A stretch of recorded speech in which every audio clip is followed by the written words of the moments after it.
नमस्कार, आप देख रहे हो राष्ट्र प्रथम। मैं हूं जिगर। हमारे आसपास समय के आर पार में आज बात करेंगे दुनिया में आर्थिक मंदी के आने की आशंका और भी मजबूत हो गई है। वर्ल्ड इकोनॉमिक फोरम की तरफ से अर्थशास्त्रियों पर किए गए एक सर्वे में 70% अर्थशास्त्रियों ने वैश्विक मंदी की आशंका जताई। नेट डेविस रिसर्च की एक रिपोर्ट में तो आर्थिक मंदी की आशंका 98% से ज्यादा दर्ज की गई है। विश्व व्यापार संगठन की डायरेक्टर जनरल ने भी ये बात कही और दुनिया तेजी से आर्थिक मंदी की तरफ बढ़ रहा है। क्या दुनिया 1.5 दशक में तीसरी बार मंदी की ओर बढ़ रही है? आज के इंग्लैंड का हाल इस सवाल का जवाब है। डेनमार्क के इन्वेस्टमेंट बैंक हो, सैक्सो बैंक हो और उसके विश्लेषक क्रिस्टोफर डैम्बिंग ने गत अगस्त के दूसरे हफ्ते में कहा था कि इंग्लैंड की हालत काफी हद तक विकासशील देशों जैसी हो चुकी है। डैम्बिंग के अनुसार सिर्फ एक पैमाना बचा है जो इंग्लैंड को विकासशील देश। एक डॉक्यूमेंट्री है, वो समझ लेते हैं। What's happening is we have downgraded 3 times since October last year our growth projections. Last time we brought 22 to 3.2% growth, and for 23 projections was 2.9%. Overall, we expect global output as a result of all this to shrink between now and 2026 by $4 trillion. To give you a sense what is $4 trillion, this is the size of the German economy. वैश्विक मंदी की ये जो चिंता है वो IMF का जो रिपोर्ट था और उसकी जो चीफ थी, उन्होंने बकायदा पूरे विश्व के सभी देशों को चेतावनी दी है कि आने वाले समय में शायद तीसरी बार वैश्विक महामंदी आ सकती है। जिस ब्रिटिश साम्राज्य का सूरज कभी अस्त नहीं होता, उसकी मौजूदा हकीकत यही है। बैंक ऑफ इंग्लैंड ने तो कहा है कि दिसंबर तिमाही में देश मंदी में प्रवेश कर जाएगा और 2025 तक नेगेटिव ग्रोथ रेट यानी कि मंदी का अंदेशा जताया गया। सिर्फ इंग्लैंड ही नहीं, यूरोप के अनेक देशों की अर्थव्यवस्था खस्ता हाल होती जा रही है। पहले कोरोना संकट, फिर रूस यूक्रेन युद्ध हो और अब इन दोनों के कारण रिकॉर्ड तोड़ महंगाई ने दुनिया को एक बार फिर मंदी के मुहाने पर लाके खड़ा कर दिया है। 2008 के वित्तीय संकट के बाद कहा गया था कि जीवन में ऐसा संकट एक बार ही आता है, लेकिन उसके बाद कोरोना लॉकडाउन और अब युद्ध से उपजा आर्थिक संकट, ऐसा पहली बार हुआ है। इसलिए वर्ल्ड इकोनॉमिक फोरम ने, और फिलहाल हम जिनको सुन रहे थे, चीफ इकोनॉमिस्ट आउटलुक की थी और उन्होंने शुरुआती पंक्तियों से की थी कि नई पीढ़ी पहली बार इतनी अधिक महंगाई देख रही है। इस पर नियंत्रण के लिए अमेरिका समेत अनेक देश ब्याज दरें बढ़ा रहा है, जिससे ग्लोबल ग्रोथ के लिए खतरा पैदा हो गया। लोगों की वास्तविक आमदनी और कंज्यूमर कॉन्फिडेंस लगातार घट रहा है। ऐसे में बेरोजगारी और सामाजिक अशांति बढ़ रही है। ज्यादातर विशेषज्ञ मंदी की आशंका तो सही मानते हुए अपने विचार रखते हैं। नेट डेविस रिसर्च यानी कि NDR के अनुसार केंद्रीय बैंकों के ब्याज दर बढ़ाने और रूस यूक्रेन युद्ध के कारण अगले साल मंदी की आशंका शायद 98% से ज्यादा बढ़ चुकी है। वर्ल्ड इकोनॉमिक फोरम ने दुनिया के बड़े संस्थानों के मुख्य अर्थशास्त्रियों का सर्वे भी किया है, ये बात भी हम कहेंगे। लेकिन भारत में फिलहाल क्या स्थिति है, अर्थशास्त्री क्या बोलते हैं, वो सुन लेते हैं। साफ है पिछले कई महीनों से कि मंदी की तरफ जा रहे हैं। अमेरिका तो टेक्निकल रिसेशन में आ ही गया क्योंकि उसके 2 क्वार्टर में नेगेटिव रेट ऑफ ग्रोथ थी।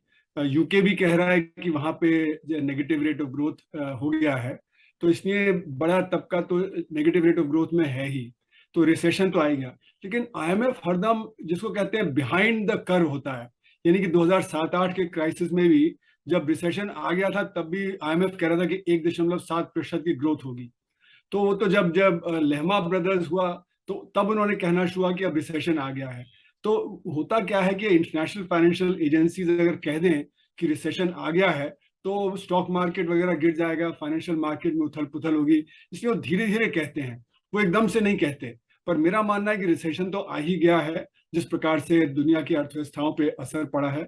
और मैंने तो ये लिखा था जनवरी 25 को, फरवरी 25 को जब ये यूक्रेन का युद्ध स्टार्ट हुआ था कि अब 2 कोल्ड वॉर के ब्लॉक्स हो जाएंगे, और आईएमएफ भी अब ये कह रहा है कि 2 कोल्ड वॉर के ब्लॉक्स हो जाएंगे। और मैंने तब भी कहा था कि इससे दुनिया में ट्रेड में, फाइनेंस में और बाकी चीजों में बहुत उथल पुथल होगी, जिससे कि रिसेशन आ जाएगा। दुनिया में जो सारे सेंट्रल बैंक हैं, जैसे यूएस का फेडरल बैंक है, यूके का है, ईसीबी यूरोपियन बैंक है, वो क्या कर रहे हैं कि वो इंटरेस्ट रेट बढ़ा रहे हैं, जिससे कि जब डिमांड कम हो। अब उससे डिमांड तो कम होगी नहीं, क्योंकि इंटरेस्ट रेट बढ़ाने से कोई यूक्रेन में युद्ध नहीं रुक जाएगा, चीन का जीरो कोविड पॉलिसी नहीं खत्म होगा, तो सप्लाई बॉटलनेक रहेंगे, तो इन्फ्लेशन भी रहेगा और डिमांड भी गिरने से रिसेशन भी आ जाएगा। तो ये स्थिति ऐसी है जो कि मुझे लगता है कि लॉन्ग मुख्य अर्थशास्त्रियों का सर्वे सामने आया है, जिसमें सिर्फ 14% ने कहा है कि मंदी का जोखिम नहीं है, 9% ने इसकी आशंका बहुत अधिक और 65% ने अधिक जताई है। अमेरिका के लिए 70% और यूरोप के लिए 80% अर्थशास्त्रियों का मानना है कि अगले 1 साल के दौरान ब्याज दरें बढ़ेगी, इसलिए वहां मंदी की आशंका ज्यादा है। दरअसल अमेरिका और यूरोप रिकॉर्ड महंगाई से जूझ रहे हैं। अमेरिका में खुदरा महंगाई इस साल जनवरी से लगातार 7.5% के ऊपर बनी हुई है। जून में यह 9.1% तक पहुंच चुकी थी, 1981 के बाद सबसे अधिक भी है। अगस्त में यह 8.3% रह चुकी है। यूरोजोन में भी अगस्त में महंगाई रिकॉर्ड तोड़, मतलब कि 9.1% तक पहुंच चुकी थी। इसे नीचे लाने के लिए अमेरिका का फेडरल रिजर्व 17 मार्च से 21 सितंबर तक 5 बार ब्याज में 3% बढ़ा चुका है। आखिरी 3 बार में तो उन्होंने हर बार 0.75% की वृद्धि भी की थी। यूरोपियन सेंट्रल बैंक ने 19 देशों के ब्लॉक यूरोजोन के लिए ब्याज दर पिछले महीने 0.75% बढ़ाए थे।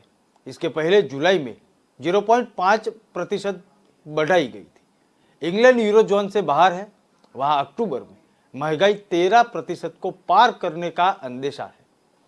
आम लोगों को और इंडस्ट्रीज को प्राकृतिक गैस की आसमान छूती कीमतों से बचाने के लिए इंग्लैंड ने दाम की ऊपरी सीमा तय करके रखी है। अक्टूबर में यह सीमा 70% बढ़ाया जाने की उम्मीद भी थी। इसके बाद महंगाई भी 7वें आसमान तक पहुंच चुकी है। कमाबेश यही स्थिति दूसरे यूरोपीय देशों की है। वैश्विक हालात को देखते हुए आईएमएफ ने कहा है कि अमेरिका, चीन, यूरोप की अर्थव्यवस्थाएं अनुमान से ज्यादा तेजी से नीचे आ रही है, इसलिए पूरी दुनिया में जल्दी ही मंदी आ सकती है। यानी कि 3 बड़े आर्थिक ब्लॉक दुनिया की अर्थव्यवस्था के लिए अस्थिरता पैदा कर रहे हैं। जुलाई में 2022 के लिए ग्लोबल ग्रोथ का अनुमान 0.4% घटाकर 3.2% और 2023 के लिए 0.7% घटाकर 2.9% कर दिया था। वर्ल्ड इकोनॉमिक फोरम के सर्वे में शामिल अर्थशास्त्रियों का कहना है कि 2022 के बाकी दिनों और 2023 में ग्रोथ रेट कम रहेगी और महंगाई ऊंची बनी रहेगी और इस वजह से रियल वेज घटते रहेंगे। अगर रियल वेज घटते रहे और महंगाई तेजी से ऊपर की ओर जाती है तो उसका असर जो है वो भारत में भी पड़ेगा, और ये असर अगर भारत में पड़ता है तो क्या करने का, खास करके मिडिल क्लास के लोग इसमें क्या सावधानी कर सकते हैं, यह भी सोचने वाली बात है। भारत के अर्थशास्त्री है और मुंबई में अर्थशास्त्र के प्रोफेसर भी है, विनीत उपाध्याय। उन्होंने हमसे बात की थी इसके ही बारे में, क्योंकि आने वाले दिनों में अगर मंदी आई भारत में तो हमको क्या करना पड़ेगा, क्या सावधानी बरतनी पड़ेगी। आइए सुनते हैं विनीत उपाध्याय ने क्या कहा। जब भी हम बात करते हैं कि देश में आर्थिक मंदी के बारे में काफ़ी दिनों से चर्चा हो रही है और हम सब जानते हैं कि विश्व की सारी अर्थव्यवस्थाएं जो हैं वो किस तरीके से आगे बढ़ रही हैं और उनके जो परिणाम हैं वो हमारे अर्थतंत्र पर भी दिखेंगे। पर इसके अंदर जो खास चीज़ें नोट करने जैसी है कि भारत की अर्थव्यवस्था जो है उसकी गति जो है वो हमें कहीं ना कहीं प्रेरणा देती है कि हाँ, चीज़ें जो हैं वो बेहतर हो सकती हैं। जैसे हमने बात की कि पिछले क्वार्टर के अंदर हमारे जीडीपी के फिगर्स जो हैं वो लास्ट क्वार्टर के बहुत ही बढ़िया रहे और डबल डिजिट ग्रोथ जो है वो हमने टच किया। पर थोड़ा बहुत जो है वो प्रिकॉशन के साथ आगे बढ़ने जैसी चीज़ों को ध्यान रखना ज़रूरी है। जैसे कि अगर हम लोगों के बारे में बात करें तो कुछ चीज़ों के अंदर महंगाई जो है उसके परिणाम आपको दिख सकते हैं, महंगाई ज़्यादा बढ़ सकती है। इस समय पे जो है लोगों को ये खास ध्यान रखने की ज़रूरत है कि आप जो भी खर्चे कर रहे हैं उनके अंदर प्रायोरिटाइज़ कीजिए, जिसकी वजह से जो है आप अपने जो ज़रूरी खर्चे हैं उनको मीट अप कर सके। तो ऐसे छोटे मोटे बहुत ही साधारण से जो चीज़ें हैं जिनको ध्यान में रख के जो है इस मंदी के फेस को हम निकाल सकते हैं। कहीं ना कहीं जो है भारत की अर्थव्यवस्था के अंदर जिस तरीके की गति चल रही है उस गति का जो है परिणाम हमारी अर्थव्यवस्था के ऊपर दुनिया के वैश्विक अर्थव्यवस्था की मंदी का असर को थोड़ा कम करेंगे। पर सतेज और सतर्क रहना ये हमारी जिम्मेवारी रहेगी। जब हम इस आर्थिक मंदी के बारे में बात कर रहे हैं तो एक और चीज़ जो होगी वो होगा कि आयात जो है वो और महंगा होगा और आयात के महंगे होने की वजह से जो है डॉलर के प्राइसिंग का भी जो एक इशू है वो भी एक पर्टिकुलर चीज़ जो है वो तंग करेगी। जो लोग विदेशों में जाके नौकरियां करना चाहते हैं उनके लिए भी एक थोड़ा वक्त जो है कठिन रहेगा और उनको थोड़ा अपने आप को प्लान बी और प्लान सी रेडी करके रखना पड़ेगा। जहाँ तक हम बात कर रहे हैं रुपया कमज़ोर हुआ है, ये आर्थिक दौर जो चल रहा है वो पूरी दुनिया का जो दौर है उसके हिसाब से हम चल रहे हैं, तो उसके हिसाब से हमारा रुपया जो है वो भी कमज़ोर हुआ है। पर एक चीज़ जो खास ध्यान रखने वाली बात है वो ये है कि जब हम ये बात कर रहे हैं तो एशिया के पूरे रीजन के अंदर अगर कोई भी पर्टिकुलर करेंसी जो स्ट्रॉन्गर परफॉर्म कर रही है अगेंस्ट द डॉलर तो वो रुपया जो है वो परफॉर्म कर रहा है। अगर आप पूरा जो इकोनॉमिकल टर्म्स में अगर हम उस चीज़ को समझने की कोशिश करें तो ये एक बेहतर स्थिति है भारत के लिए। जहाँ तक रहा सवाल आयात महंगा होगा तो उसकी वजह से जो है जैसे जैसे डॉलर के हिसाब से रुपए का प्राइस बढ़ेगा तो उसकी असर जो है वो आयात पर आने ही वाली है। और जैसे हमने कहा कि जो लोग नौकरी या पढ़ाई लिखाई करने के लिए विदेश जाना चाहते हैं उनके लिए भी एक थोड़ा सा कठिन समय होगा, क्योंकि वो समय के अंदर शायद उतने अपॉर्चुनिटीज़ जो हैं वो दूसरी इकोनॉमीज़ ना खोलें, तो उसका भी एक परिणाम जो है वो उन्हें थोड़ा बेयर करना पड़ सकता है। बट कहीं ना कहीं भारत के अंदर जो स्थिति का सर्जन होगा वो कहीं ना कहीं बेहद ही अच्छी स्थिति होगी आने वाले समय में। जब हम ये चीज़ के बारे में बात कर रहे हैं, मंदी के दौर के बारे में बात कर रहे हैं, कई सारे लोगों ने कई सारे जगहों पे ये सवाल उठाया है कि क्या जो श्रीलंका जैसे हालात हैं वो क्या भारत में भी आ सकते हैं। कई सारी सरकारें जो हैं वो कई सारे फ्रीबीज और बाकी सब चीज़ों के बारे में बात कर रहे हैं, उसके लिए नियोजन सही तरीके से होगा कि नहीं होगा। देखिए, जब हम ये बात कर रहे हैं भारत की अर्थव्यवस्था और श्रीलंका की अर्थव्यवस्था दोनों अलग अलग हैं और जब हम ये चीज़ के बारे में बात कर रहे हैं कि वहाँ की सिचुएशन जो थी वो यहाँ पे रिपीट होगी नहीं होगी, तो हमारा अर्थतंत्र जो है उसकी गति भी बहुत ज़्यादा है। हमारे यहाँ पे जो रिसोर्सेस हैं वो भी हम कई हद तक, जिस तरीके से सरकार ने पिछले कुछ सालों में जो नीतियाँ अपनाई हैं, कई सारी जगहों पे आत्मनिर्भर भारत के तहत कई सारे कॉरिडोर्स बनाए गए। जैसे कि हमने खिलौनों के बारे में अगर हम बात करें तो खिलौनों इंडस्ट्री को खड़ा करने के लिए और चाइना को कंपटीशन देने के लिए हम मजबूती से आगे लड़ रहे हैं। तो कहीं ना कहीं कुछ ऐसी पॉलिसीज़ भी हैं सरकार की तरफ से बनाई गई। जैसे कि हम ये बात करें कि डिफेंस मॉडर्नाइजेशन के अंदर अगर हम बात कर रहे हैं तो हम स्वनिर्भर हो रहे हैं। बाहर दूसरे देशों को हमारे बनाए हुए हथियार जो हैं वो बेचेंगे, तो उससे हम जो है फॉरेक्स रेवेन्यू बढ़ा रहे हैं। तो इन चीज़ों का भी फ़ायदा जो है वो हमारे अर्थतंत्र को मिलता है। तो कहीं ना कहीं ये चीज़ों का नुकसान होता है, पर जैसे हालात हमारे यहाँ पे हमारे पड़ोसी के यहाँ पे हुए थे वैसे हालात होगा ये कहना थोड़ा मुश्किल है। ऐसा होने के चांसेस बहुत कम है। भारत सरकार को अपनी नीतियों के अंदर आगे बढ़ते रहना होगा, कंटिन्यूअस हमें जो है प्रोसेस को बढ़ाते रहना होगा, तब जाके हम आगे बढ़ पाएंगे। अमेरिका में निजी संस्था national bureau of economic research NBER के 8 अर्थशास्त्रियों की टीम बताती है कि मंदी आई है या नहीं, वही आधिकारिक तौर पर स्वीकार किया जाता है। NBER के अनुसार मंदी में सिर्फ GDP नहीं घटती, बल्कि आमदनी, रोजगार, औद्योगिक उत्पादन, रिटेल बिक्री सब में गिरावट आती है। अमेरिकी सेंट्रल बैंक फेडरल रिजर्व के चेयरमैन जेरोम पावेल खुद सेनेट के सामने कह चुके हैं कि मंदी की आशंका काफी अधिक है। अमेरिकी नागरिकों ने कहा है कि उनका देश मंदी में जा चुका है। क्रिसिल के मुख्य अर्थशास्त्री DK जोशी कह रहे हैं कि मंदी तभी आती है जब सारे पैरामीटर कमजोर हो जाते हैं। अमेरिका की इकोनॉमी में कमजोरी स्पष्ट दिख रही है, जिससे मंदी का खतरा बढ़ चुका है।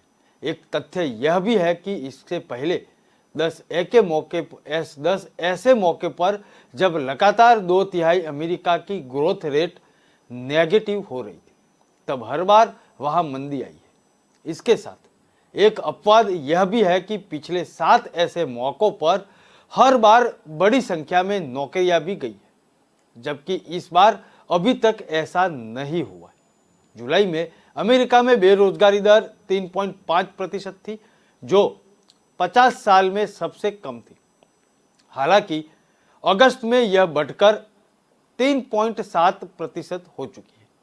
मंदी के डर को वाजिब ठहराते हुए JNU के पूर्व प्रोफेसर और इंस्टीट्यूट ऑफ सोशल साइंस में मेलकम आदिशेषिया चेयर प्रोफेसर है और अरुण कुमार कहते हैं कि सभी प्रमुख देशों में स्टैगफ्लेशन यानी कि महंगाई ज्यादा, ग्रोथ कम है। सभी सेंट्रल बैंक महंगाई कम करने के लिए ब्याज दरें बढ़ा रही है। इससे ग्रोथ रेट कम हो जाती है और मंदी का खतरा बढ़ जाता है। वर्ल्ड बैंक के प्रमुख डेविस मेलपास ने कहा कि महंगाई को नीचे लाने में 2 साल लग सकते हैं। शायद यही कारण है कि बैंक ऑफ इंग्लैंड ने 2 साल तक नेगेटिव ग्रोथ की आशंका जताई है। यूरोपियन सेंट्रल बैंक ECB की प्रेसिडेंट क्रिस्टीन लेगार्ड ने पिछले दिनों ब्याज दर बढ़ाते समय कहा कि रूस यूक्रेन युद्ध के कारण गैस सप्लाई के संकट और महंगाई को देखते हुए आगे कर्ज और महंगा किया जा सकता है।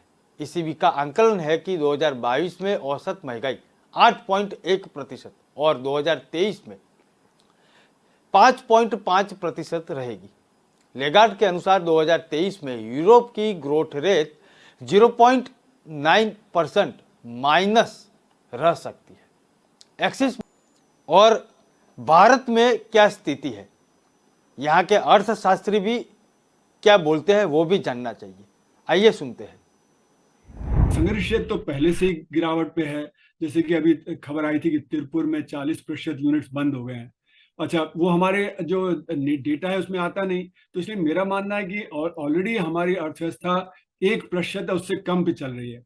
तो अभी ये तो सिर्फ जो आंकड़े आए हैं रिजर्व बैंक के या सरकार के या वर्ल्ड बैंक के, वो तो सिर्फ संघर्ष क्षेत्र को बता रहे हैं। मतलब संघर्ष क्षेत्र परेशानी में जा रहा है, और संघर्ष क्षेत्र तो पहले से ही परेशानी में था। तो हमारी भी अर्थव्यवस्था एक तरह से रिसेशन में आ गई है। तो ये मतलब अगर हमको असंगठित क्षेत्र की तरफ ध्यान हमने नहीं दिया, तो फिर बेरोजगारी है और जो बाकी और समस्याएं हैं वो बहुत बढ़ जाएंगी। यूथ में प्रोटेस्ट हो रहा है जगह जगह, किसान प्रोटेस्ट कर रहे हैं, किसानों की परेशानी है।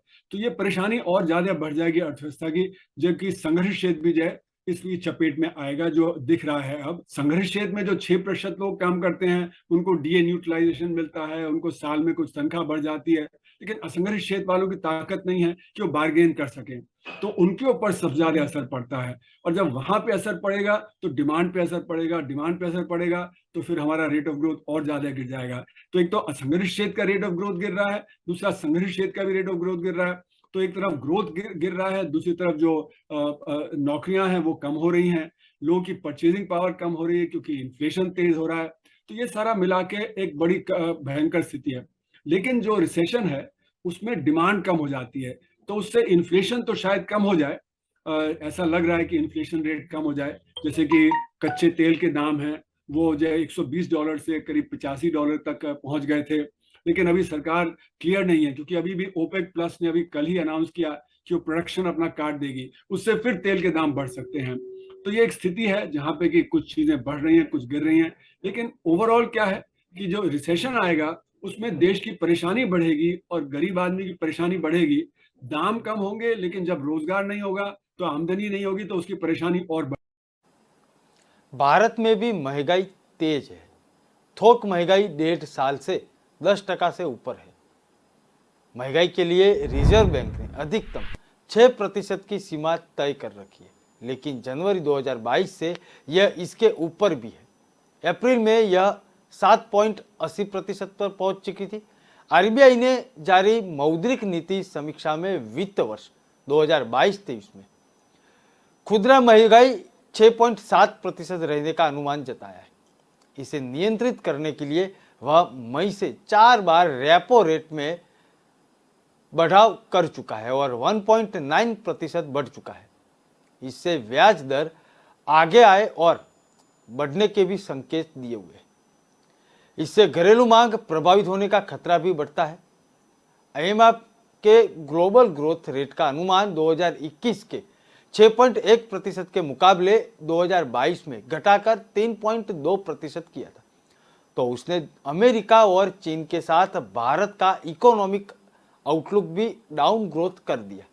उससे भारत की ग्रोथ रेट का अनुमान घटाकर 7.4% किया है। इसके पहले अप्रैल में उसने ग्रोथ का अनुमान 9% से घटकर 8.2% किया था। रिजर्व बैंक ने मौद्रिक नीति की नई समीक्षा में इसे घटाकर 7% करके रखा हुआ है। भारत में जब ये आर्थिक नीति की बात हुई तब अनेक अर्थशास्त्रियों ने अपनी बात रखी थी, लेकिन पूर्व वड़ा प्रधान मनमोहन सिंह एक अर्थशास्त्री भी रह चुके हैं और डॉक्टर मनमोहन सिंह जब भी भारत की आर्थिक नीति की बात करते हैं तब चिंता की बात भी कहते हैं। 2019 में उन्होंने एक आशंका जताई थी, फिलहाल तो वो सच होती दिख रही है। आइए सुनते हैं। The state of the economy today is deeply worrying. The last quarter's GDP growth rate of 5% signals that we are in the midst of a prolonged slowdown. India has the potential to grow at a much faster rate, but all-round mismanagement by the Modi government has resulted in this slowdown. It is particularly distressing that the manufacturing sector's growth is tottering at 0.6%. This makes it very clear that our economy has not yet recovered from the man-made blunders of demonetization and a hastily implemented GST. Domestic demand is depressed and consumption growth is at an 18-month low. Nominal GDP growth is at 15-year low. There is a gaping hole in tax revenues. Tax buoyancy remains elusive as businessmen, small and big, are hounded and tax terrorism continues unabated. Investor sentiment are in doldrum. These are not the foundations for economic recovery. The Modi government's policies are resulted in massive jobless growth. More than 3.5 lakh jobs have been lost in the automobile sector alone. There will similarly be large-scale job losses in the informal sector, hurting our most vulnerable workers. Rural India is in terrible shape. Our farmers are not receiving adequate prices and rural incomes have declined. सब कुछ इस बात से तय होगा कि मंदी कैसी है। अगर यह हल्की और थोड़े समय के लिए आई तो कोई दिक्कत नहीं है, लंबे समय तक रही तो चिंताजनक होगी। इसलिए हम सबको एक अनिश्चित वातावरण के लिए तैयार रहना चाहिए। लोगों को देखना चाहिए कि उनके पास पर्याप्त बचत रहे। उन्हें बचत का ज़्यादा हिस्सा बैंक में जमा के तौर पर रखना चाहिए। दोस्तों, कल फिर मिलेंगे। नमस्कार।